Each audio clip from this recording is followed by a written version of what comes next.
नमस्कार मित्रांनो, मी उमेश जाधव पुन्हा आपल्या एका नवीन व्हिडिओमध्ये सहर्ष स्वागत करत आहे। तर मित्रांनो, या ठिकाणी आरटी ॲडमिशन 2025 साठी जे आहे पहिली सोडत काल जाहीर झालेली आहे। यासाठी आपल्या चॅनलवरती पहिले व्हिडिओ सुद्धा आहे, कुठे आपल्याला बालकाचा नंबर लागलेला आहे तो बघायचा आहे।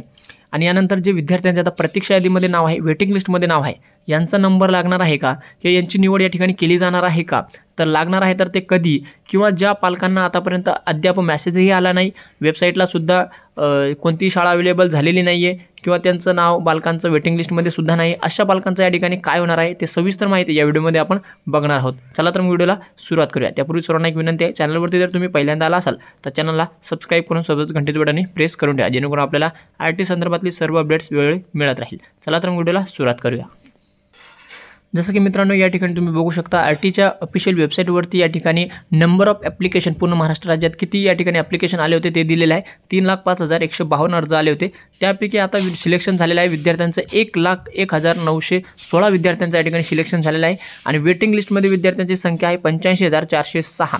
म्हणजे या ठिकाणी आता जे पहिली सोडत या ठिकाणी जाहीर झालेली आहे। पहिली सोडतमध्ये ज्या बालकांनी या ठिकाणी आपला प्रवेश कन्फर्म करून घेतलेला आहे, त्यानंतर काही बालकांचे कागदपत्र मुळे या ठिकाणी प्रवेश रद्द होतात, काही बालकांना शाळेची काही अडचण असते त्यामुळे ते प्रवेश करत नाही। अशा पद्धतीनं हे जे पूर्ण सिलेक्शन झालेल्या विद्यार्थ्यांचं जे प्रवेश निश्चित झालं पूर्ण शाळेमध्ये कन्फर्म झाल्यानंतर जे काही निश्चित जागा या ठिकाणी शाळेमध्ये व्हॅकंट राहील तर त्या ठिकाणी त्यानंतर जे आहेत जे वेटिंग लिस्टमधले विद्यार्थी आहेत त्यांना या ठिकाणी घेण्यात येणार आहे। परंतु हे कधी होणार आहे, ज्या वेळेस पूर्ण राऊंड या ठिकाणी होणार आहे, पहिले निवड यादी पूर्ण या ठिकाणी जाहीर झालेली आहे, तर त्या बालकांची सर्वांची शाळेमध्ये प्रवेश निश्चित झालेले आहे। पूर्ण राऊंड या ठिकाणी कंप्लीट झाल्यानंतर प्रतीक्षा यादीतील बालकांना या ठिकाणी संधी देण्यात येणार आहे। परंतु त्यानंतर ज्या पालकांना SMS आलेले नाही आहे किंवा शाळासुद्धा अलॉट झालेली नाही आहे कोणतीही, आणि त्यांचं वेटिंग लिस्टमध्ये सुद्धा नाव नाही, तर अशा बालकांचं जे आहे तर ते नंबर लागू शकतो का, असे कमेंट या ठिकाणी आपल्याला येत होते बरेच मागच्या व्हिडिओमध्ये। त्यांनी सुद्धा या ठिकाणी वेट करायचं आहे, जेणेकरून वेटिंग लिस्टमधले विद्यार्थ्यांची सुद्धा या ठिकाणी दुसरी सोडतमध्ये निवड झाल्यानंतर जे काही शाळांमध्ये जागा व्हॅकन्सी राहील तर त्यानुसार जे आहेत ज्यांना SMS आलेला नाही आहे त्यांना सुद्धा संधी भेटू शकते। म्हणून जवळजवळ 3 ते 4 राऊंड म्हणजे शाळेच्या व्हॅकन्सीनुसार या ठिकाणी आरटीचे होत असतात।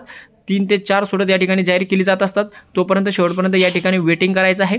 ज्यांना SMS आलेला नाही आहे, प्रतीक्षावधीत या नाव नाही आहे, त्यांनी सुद्धा या ठिकाणी वेट करायचं आहे। पूर्ण राऊंड होस तर आपलं अपडेट या ठिकाणी घेत राहायचं आहे। चॅनलवरती पहिल्यांदा आला तर सबस्क्राइब करून ठेवा आणि लेटेस्ट अपडेट आपले बघत राहा, ठीक आहे। यानंतर आता दुसरी सोडत कधी होईल, दुसरी सोडत ही पहिली फेरी पूर्ण झाल्यानंतरच जे दुसरी वेटिंग लिस्टमध्ये विद्यार्थी आहे यांना या ठिकाणी देण्यात येईल। जसं अपडेट येईल तसंच मी तुमच्यापर्यंत पोहोचण्याचं काम करणार आहे। यानंतर भरपूर पालकांना या ठिकाणी वेबसाईटचा प्रॉब्लेम येत आहे, परंतु जर वेबसाईट चालत नसेल तर थोड्या वेळानं पुन्हा प्रयत्न करायचा आहे, कारण की आता सगळेच पालक एकाच वेबसाईटवरती या ठिकाणी आपल्या बालकाचा नंबर किंवा अलॉटमेंट लेटर वगैरे चेक करण्यासाठी येत असतात, त्यामुळे थोडंसं लोड या ठिकाणी निर्माण होण्याची शक्यता आहे। म्हणून थोड्या वेळानं पुन्हा प्रयत्न या ठिकाणी करायचा आहे। आणि दुसरी सोडत जी आहे तर ती 28 फेब्रुवारीपर्यंत पहिला राऊंड संपल्यानंतरच जे आहेत तर ती लागण्याची शक्यता आहे। फेब्रुवारी किंवा मार्चच्या फर्स्ट वीकमध्ये या ठिकाणी दुसरी सोडत जाहीर केली जाईल पूर्ण राऊंड पहिला संपल्यानंतर। सो की संपूर्ण माहिती आपल्याला कळाली असेल। चला मग भेटू आपण अशा अपडेटसोबत नवीन व्हिडिओमध्ये। धन्यवाद। जय हिंद, जय महाराष्ट्र।